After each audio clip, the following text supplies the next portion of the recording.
आखिर गांधारी ने अपने ही भाई शकुनी को क्यों दिया था ये भयानक श्राप। नमस्कार। महाभारत में ऐसे बहुत से पात्र हैं श्राप मिला था और उन्हें उसे श्राप का नतीजा भी भुगतना पड़ा। कथा में आगे बढ़ने से पहले आपसे हाथ जोड़कर निवेदन है कि वीडियो में अंत तक जरूर बने रहिएगा। हमारे चैनल पर नए हैं तो आध्यात्मिक कथाएं चैनल को सब्सक्राइब जरूर करें। इस चैनल पर आपको धर्म से जुड़ी हर जानकारी मिलती रहेगी। चलिए ज्यादा समय न लेते हुए कहानी को आगे बढ़ाते हैं। जैसे स्वयं भगवान श्री कृष्ण को गांधारी से श्राप मिला जिसके कारण यदुवंश का नाश हुआ और एक के बाद एक ऐसी घटनाएं होती गई जिससे कि कलयुग का आगमन हुआ। लेकिन क्या आप जानते हैं कि गांधारी ने केवल भगवान श्री कृष्ण को ही नहीं बल्कि अपने भाई शकुनी को भी शाप दिया था।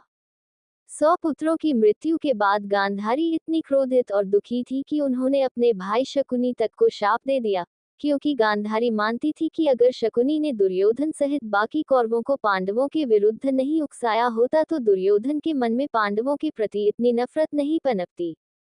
गांधारी के इस शाप का असर आज भी अफगानिस्तान की धरती भुगत रही है। आइए जानते हैं शकुनी को मिले श्राप की पूरी कहानी। महाभारत काल में अफगानिस्तान को गांधार देश नाम से जाना जाता था। गांधारी और शकुनी गांधार नरेश सुबल के पुत्र पुत्री थे। महाभारत की कहानी के अनुसार राजा सुम्बल के शकुनी सहित 100 पुत्र और थे। वही पुत्री गांधारी जब विवाह योग्य हो गई तो उसके विवाह की बात करने के लिए राजा शुंबल कई ज्योतिषी से मिले। एक ज्योतिषी ने राजा सुबल से यह कहा कि गांधारी की कुंडली में ऐसा योग्य बन रहा है जिससे वह विवाह के बाद विधवा हो जाएगी, इसलिए अपनी पुत्री का विवाह पहले एक बकरे से कर दीजिए। ज्योतिषी की बात मानकर राजा सुबल ने बकरे से गांधारी का विवाह करा दिया और इसके बाद बकरे की बलि दे दी, जिससे गांधारी का दुर्भाग्य हट गया।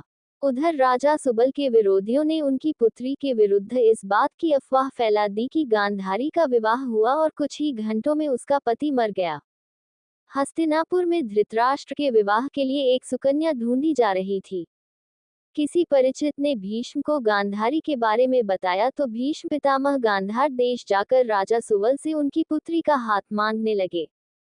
राजा सुबल शुरुआत में यह नहीं जानते थे कि धृतराष्ट्र नेत्रहीन है, इसलिए उन्होंने गांधारी के विवाह के लिए अपनी स्वीकृति दे दी। लेकिन कुछ दिनों बाद जब सुबल को इस सच का पता चला तो उन्होंने विवाह के लिए इनकार कर दिया। अपने वचन से पीछे हट जाने के लिए भीष्म को गांधार नरेश पर बहुत गुस्सा आया और उन्होंने गांधारी का अपहरण करके धृतराष्ट्र से गांधारी का विवाह करा दिया। गांधारी यह बात नहीं जानती थी, लेकिन जब वह हस्तिनापुर पहुंचकर धृतराष्ट्र से मिली तो उन्हें समझ आ गया कि उनके साथ छल हुआ है। वहीं भीष्म और धृतराष्ट्र ने इस अफवाह को सच मान लिया कि गांधारी का विवाह एक बार हो चुका है। वहीं शकुनी धृतराष्ट्र से अपनी बहन का विवाह नहीं होने देना चाहता था। भीष्म और धृतराष्ट्र ने राजा सुबल को सबक सिखाने के लिए उन्हें और उनके 100 पुत्रों को कारागार में डाल दिया। कारागार में राजा सुबल और उनके 100 पुत्रों को एक मुट्ठी अनाज दिया जाता। एक मुट्ठी अनाज में 100 पुत्रों को केवल एक दाना ही मिल पाता था। ऐसे में सभी ने निश्चय किया कि वे अपना हिस्सा भी शकुनी को दे देंगे, जिससे कि शकुनी हस्तिनापुर के शासकों से बदला ले सके। अन्न न मिलने के कारण राजा सुबल और उनके पुत्र धीरे धीरे मरते गए। अंत में शकुनी बच गया। शकुनी के मन में हस्तिनापुर के राज्य को बर्बाद करने की भावना ने जन्म ले लिया। चौसका खेल खेलने में माहिर शकुनी ने दुर्योधन की रुचि चौसके खेल में जगाई।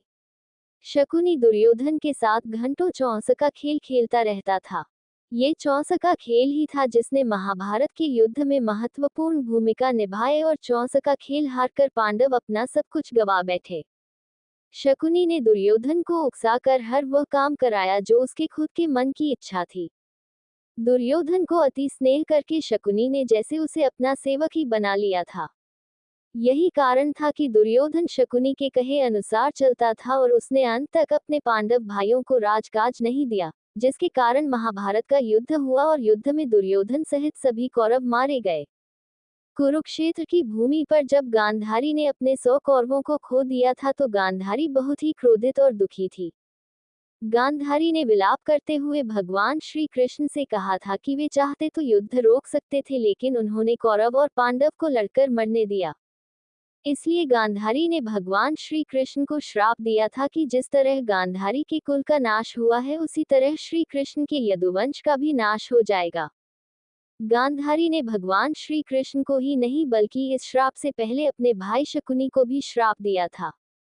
जब कुरुक्षेत्र की रणभूमि पर एक एक करके कौरव मरते जा रहे थे तो गांधारी को इस बात का आभास हो चुका था कि अब उसका कोई पुत्र नहीं बचेगा।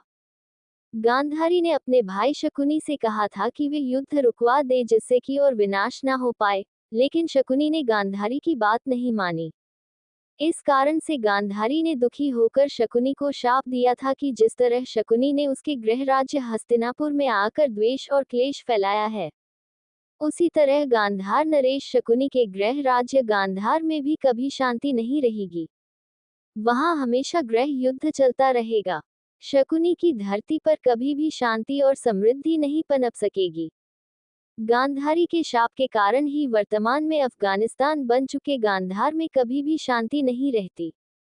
वहां किसी न किसी कारण से युद्ध और अनशा की स्थिति बनी ही रहती है। कुछ पौराणिक मान्यताएं ये भी कहती हैं कि शकुनी ने अपने मृत भाइयों का बदला धृतराष्ट्र और भीष्म से लिया था। तो दोस्तों, आपको जानकारी कैसी लगी कमेंट करके जरूर बताएगा। महाभारत से यह जुड़ी जानकारी आपको पसंद आई हो तो वीडियो को लाइक शेयर आध्यात्मिक कथाएं चैनल को सब्सक्राइब जरूर कीजिएगा। वीडियो में अंत तक बने रहने के लिए धन्यवाद। एक बार जाते जाते कमेंट बॉक्स में जय श्री कृष्णा जरूर लिखें।